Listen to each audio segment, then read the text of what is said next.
Hello friends, आज हम बात करेंगे स्टॉक मार्केट में कैसे इन्वेस्टमेंट करनी चाहिए आपको, किस तरीके से आपको स्टॉक मार्केट के अंदर एंट्री करनी चाहिए, कैसे आप अपने प्रॉफिट को मैक्सिमाइज कर सकते हैं, कैसे आप अपने लॉसेस को कम कर सकते हैं और कैसे आप अपने पोर्टफोलियो को, अपने कैपिटल को इनहेंस कर सकते हैं। साथ ही बहुत सारे नए इन्वेस्टर्स भी मार्केट के अंदर आते हैं और due to the lack of knowledge वो अपने कैपिटल का वैनिश करके चले जाते हैं और वो अपना लॉस करके जाते हैं। तो आपके लिए डिपेंड करता है कि आज जब आप स्टॉक मार्केट के अंदर इन्वेस्टमेंट करो तो दो चीज़ों को आपको ध्यान रखना होता है। पहला तो ये ध्यान रखना होता है कि किस स्टॉक में आपको एंट्री करना है और दूसरा आपको ध्यान रखना होता है कि कब आपको स्टॉक के अंदर एंट्री करना है। तो जब ये आपका मेथड बिल्कुल क्लियर होता है कि कब एंट्री करना है और कैसे एंट्री करना है तो आप अपने रिटर्न को मैक्सिमाइज कर सकते हैं। कहने में बहुत ही आसान है कि आपको किस स्टॉक में एंट्री करना है, कब एंट्री करना है, लेकिन इसको समझने के लिए, इसको प्रैक्टिकल करने के लिए आपके पास में एक डिटेल स्टडी आपको होना चाहिए। हम आज बात करेंगे एनालिसिस की। एनालिसिस को टू सेगमेंट्स में सेग्रीगेट करते हैं, फंडामेंटल एनालिसिस और टेक्निकल एनालिसिस। मैं ब्रीफ में आपको बताता हूँ फंडामेंटल एनालिसिस होता क्या है।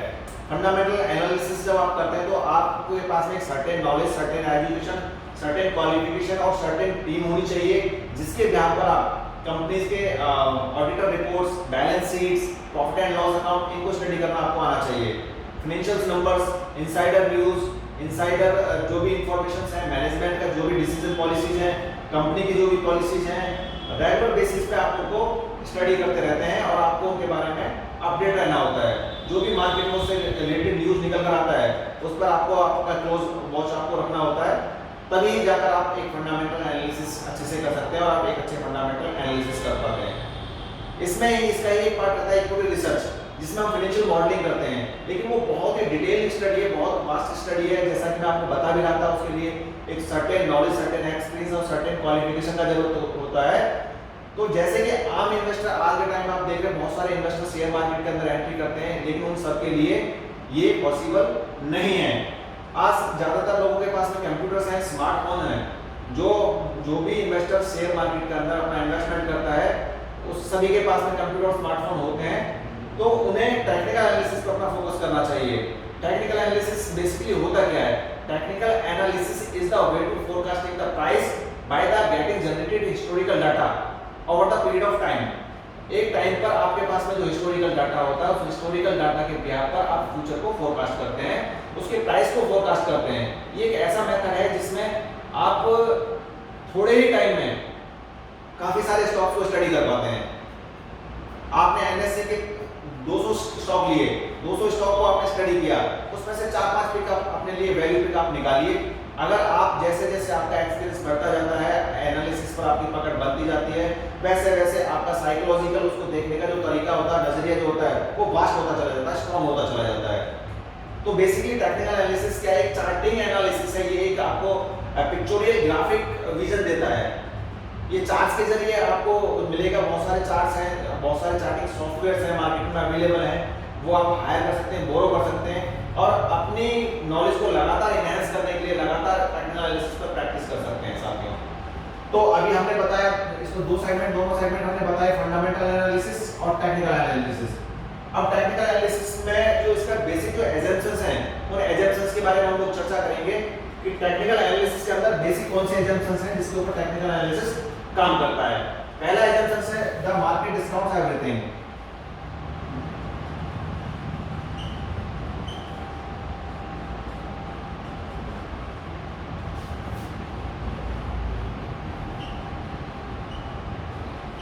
Second assumption market moves in A trend. Third assumption history repeat itself.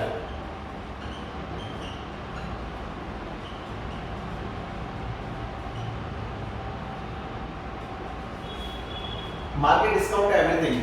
Market में जब भी प्राइस कोई भी जनरेट होता है किसी भी स्टॉक का, तो ये मानकर चला जाता है कि that all information has imbibed in that prices, either fear, panic, temptation, news, results, financial number, data, मतलब जितना भी कुछ उस स्टॉक से रिलेटेड जो भी उसके बैकएंड पर हो रहा है वो सबका सब उस प्राइस में इन्वॉल्व है, जो प्राइस आपके सामने आ रहा है निकलकर।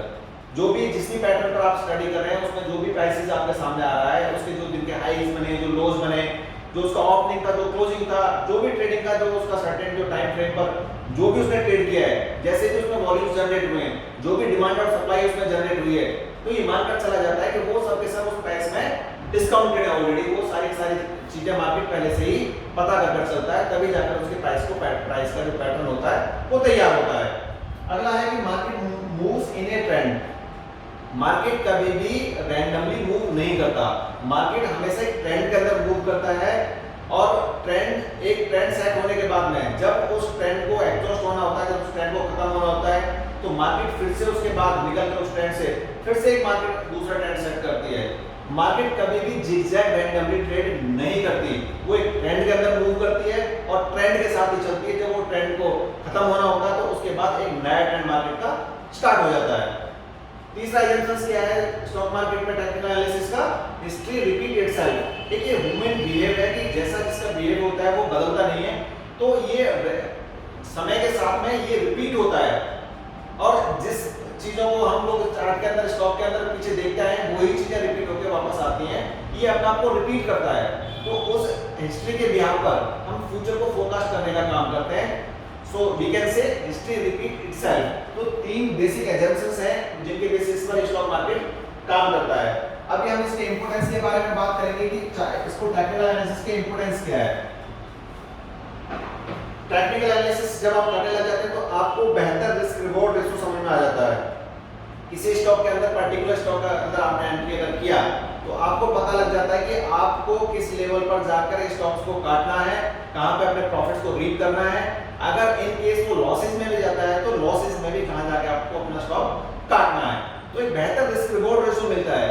आउट ऑफ 10 अगर आप एक अच्छे एनालिस्ट बनते हैं और आपने 10 में से 8 स्टॉक्स को, अच्छे स्टॉक्स को चुना और उनमें प्रॉफिट काटा, और उसके बाद 2 स्टॉक्स में लॉस लिया, तो लॉस का जो फिगर रहता है वो बहुत छोटा रहता है, प्रॉफिट का फिगर बड़ा रहता है। तो आपका रिस्क रिवॉर्ड रेशो जो होता है वो मैनेज हो जाता है।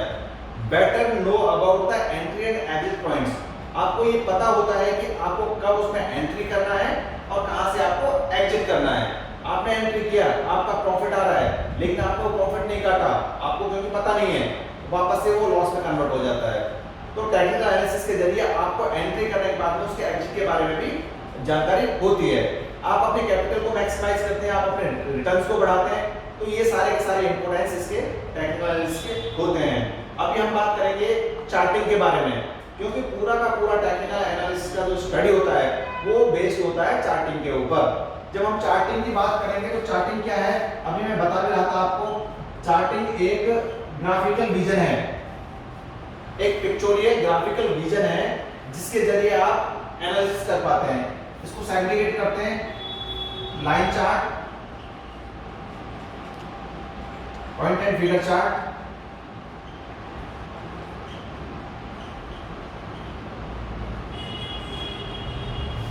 Bar chart, candlestick chart.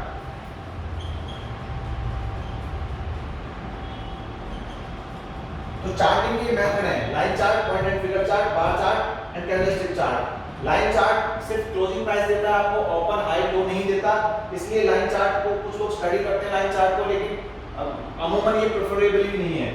Point and figure chart ये कंसोलिडेशन फेज को दिखाता है, ये भी मार्केट के हाई लो को नहीं दिखाता। बार चार्ट में, बार चार्ट भी आउटडेटेड एक फॉर्म हो चुका है चार्टिंग का, तो इसलिए बार चार्ट में भी लोग ज्यादातर स्टडी नहीं करते। आज के वक्त में जो काफी सोफिस्टिकेटेड, काफी इजी और मैं कहूंगा कि बहुत ही ज्यादा समझ में जो आने वाला जो चार्ट है वो कैंडलस्टिक चार्ट पैटर्न है। तो ज्यादातर एनालिस्ट आज के टाइम में कैंडलस्टिक चार्ट पैटर्न को ही यूज करते हैं। तो कैंडलस्टिक चार्ट पैटर्न के बारे में थोड़ा सा डिटेल में समझेंगे। तो होता क्या है candlestick chart pattern? Candlestick chart pattern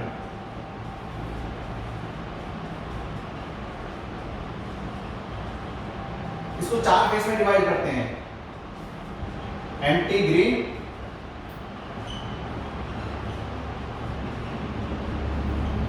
anti red,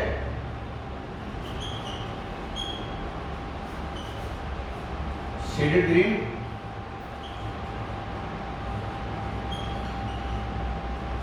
shaded red, anti green. इस टाइप का एक विजुअलाइजेशन आएगा। इसमें हाई, ये लो, ये ओपनिंग प्राइस, ये क्लोजिंग प्राइस। तो इसमें क्या होता है कि जो ओपनिंग प्राइस होता है करंट का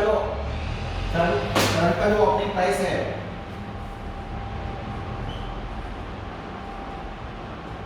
इससे करंट का क्लोजिंग प्राइस बड़ा होता है।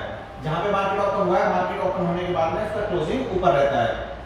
करंट का जो क्लोजिंग प्राइस है ये बड़ा रहता है प्रीवियस डे के क्लोजिंग प्राइस से। अगला कैंडल एम्प्टी रेड, ये भी ग्राफिकली ऐसे ही होगा इसका भी। Open, close, high, low. Current opening price less than current closing price, current closing price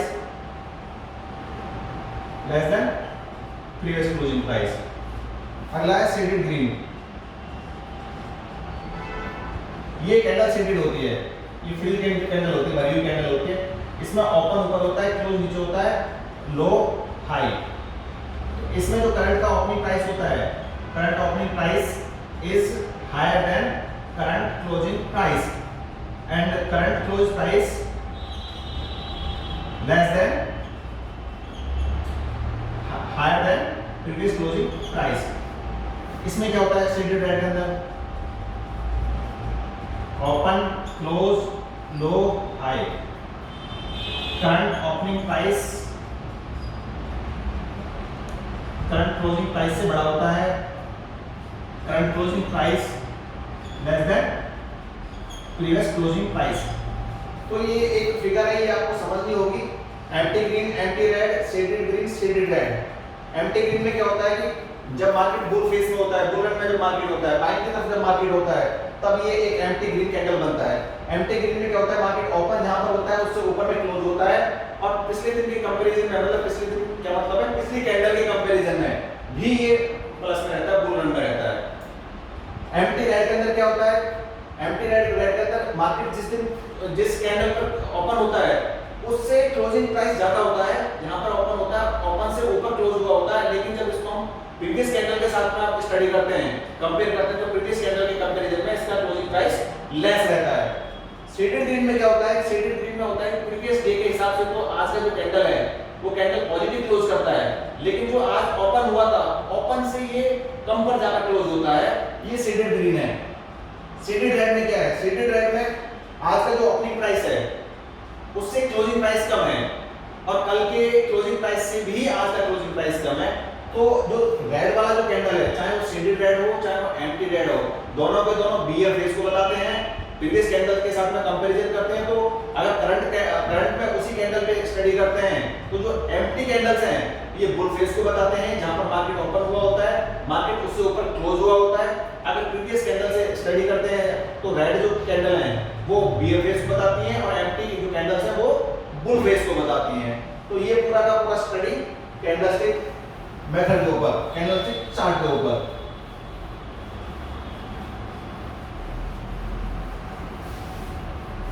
अब अगला जो कंसर्न है हमारा है चार्ट पैटर्न। ये अभी हम कैंडलस्टिक मेथड के बारे में बात कर रहे थे, दूसरा हमारा है क्लासिफिकेशन ऑफ चार्ट पैटर्न। तो चार्ट पैटर्न को क्लासिफाइड करना,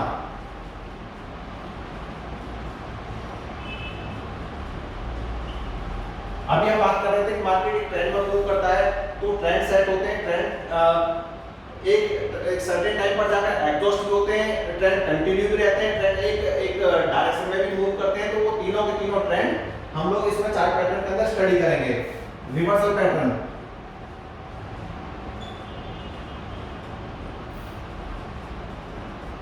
रिवर्सल पैटर्न क्या होता है कि जब मार्केट मूव कर रहा होता है, किसी एक सर्टेन डायरेक्शन में मार्केट मूव कर रहा है, सपोज कि ये मार्केट है, मार्केट एक सर्टेन डायरेक्शन में मूव कर रहा है, और यहाँ पर एक रेजिस्टेंस लेवल आप इसको आ गया, यहाँ से मार्केट ने वापस मूव करना स्टार्ट किया, मार्केट नीचे आया, मार्केट को सपोर्ट लेवल मिला, सपोर्ट से वापस मार्केट ने मूव किया। तो ये रिवर्सल पैटर्न है कि मार्केट मूव करने के बाद में, एक सर्टेन डायरेक्शन की तरफ मूव करने के बाद में उस एक रेजिस्टेंस लेवल से वापस बॉटम की तरफ आता है, बॉटम पे आकर उसे सपोर्ट मिलता है, सपोर्ट से वापस मार्केट ऊपर की तरफ मूव करता है। तो ये अपने पैटर्न को रिवर्स करता है। तो आपको समझना पड़ता है कि ये लेवल आपको समझना पड़ता है, ये लेवल आपको समझना पड़ता है। अगर आपका एनालिसिस साउंड है तो आप पता लगा सकते हैं कि इस लेवल पे आने के बाद में आपका स्टॉक का प्राइस है जो गिरने वाला है, और इस लेवल पे आने के बाद में आपको ये पता लगता है कि आपका स्टॉक का जो प्राइस है वो वापस से बढ़ने वाला है। तो ये रिवर्सल पैटर्न है। रिवर्सल पैटर्न के एग्जांपल मैं आपको बताता हूं। Head and shoulder pattern, inverse head and shoulder, cup and handle, inverse cup and handle, three bottom up,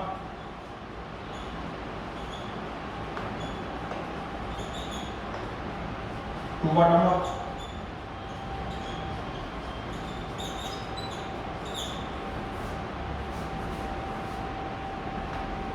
three top,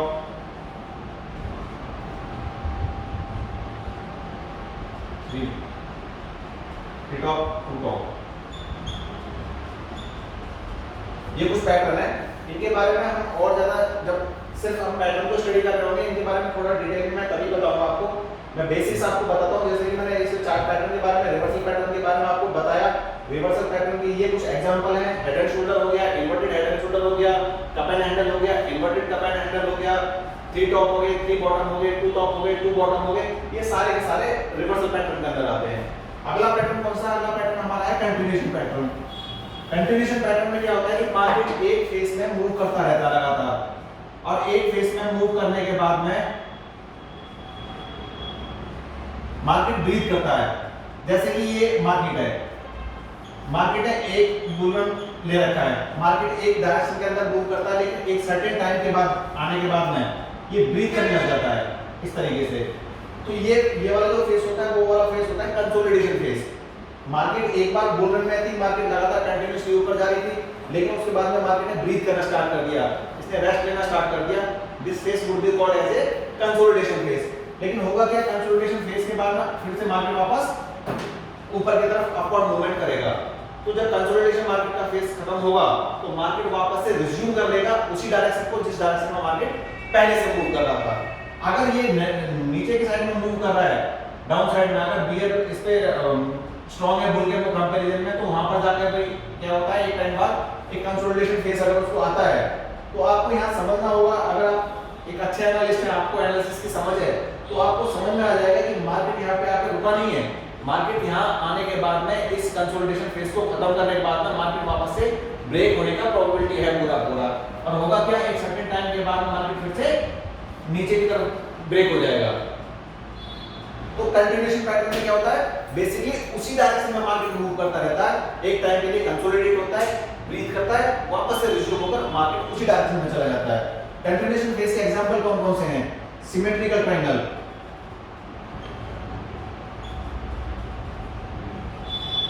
symmetrical triangle, ascending triangle, descending triangle,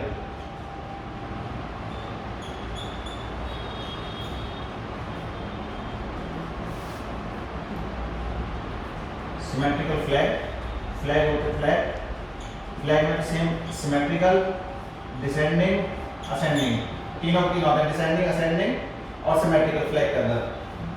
pennant हो गए,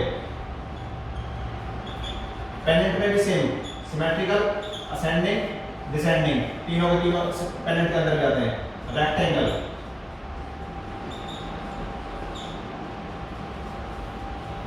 symmetrical triangle हो गया, symmetrical triangle के अंदर क्या हुआ, ascending triangle हो गया, डिसेंडिंग ट्रायंगल हो गया। फ्लैग के अंदर क्या हुआ, सिमेट्रिकल फ्लैग हो गया, डिसेंडिंग फ्लैग हो गया और असेंडिंग फ्लैग हो गया, तीनों के तीनों।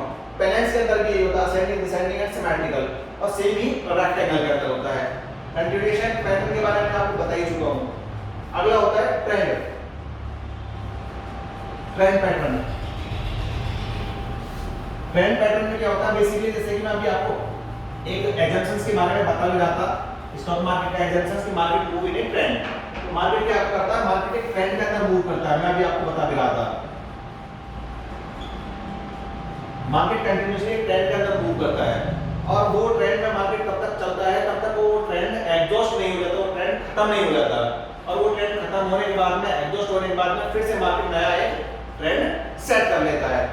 ट्रेंड के बारे में जैसे सपोज कि मार्केट ऐसे मूव कर रहा है, तो यहाँ क्या मिल रहा है मार्केट को, एक लगातार सपोर्ट मार्केट को मिलता जा रहा है इस एक लेवल पर आकर, उस लेवल को सपोर्ट करता है मार्केट, वापस से ऊपर मूव करता है। यहाँ क्या मिल रहा है मार्केट को, एक रेजिस्टेंस मिल रहा है ऊपर, मार्केट इसको टेस्ट करता है और मार्केट वापस से नीचे आता है। जब मार्केट नीचे आता है तो सपोर्ट लेवल उसको सपोर्ट करता है, मार्केट वापस से मूव होता है ऊपर की तरफ। जब मार्केट ऊपर जाता है तो ऊपर उसको रेसिस्ट करता है, रेजिस्टेंस लेवल, तो मार्केट वापस से मूव करता है नीचे की तरफ। लेकिन एज ए होल अगर हम इसको स्टडी करें तो इस पॉइंट से लेकर इस पॉइंट तक मार्केट बढ़ा ही गया लगातार। तो ये ट्रेंड में रहकर मार्केट बढ़ता गया, पर्टिकुलर डे पर पर्टिकुलर कैंडल पे नीचे भी आया, ऊपर भी गया, नीचे भी आया, ऊपर भी गया, लेकिन एज ए होल ये ट्रेंड में लगातार कंटिन्यूअसली ऊपर गया है। जब कभी सपोर्ट लेवल टूटेगा तो मार्केट वापस से नीचे आएगा, वापस से कोई ना कोई ट्रेंड फिर से सेट करेगा। तो इसके जो पैटर्न होते हैं, ट्रेंड पैटर्न के जो दूसरे टाइप्स होते हैं वो हैं आपका चैनल्स, ट्रेंड लाइंस,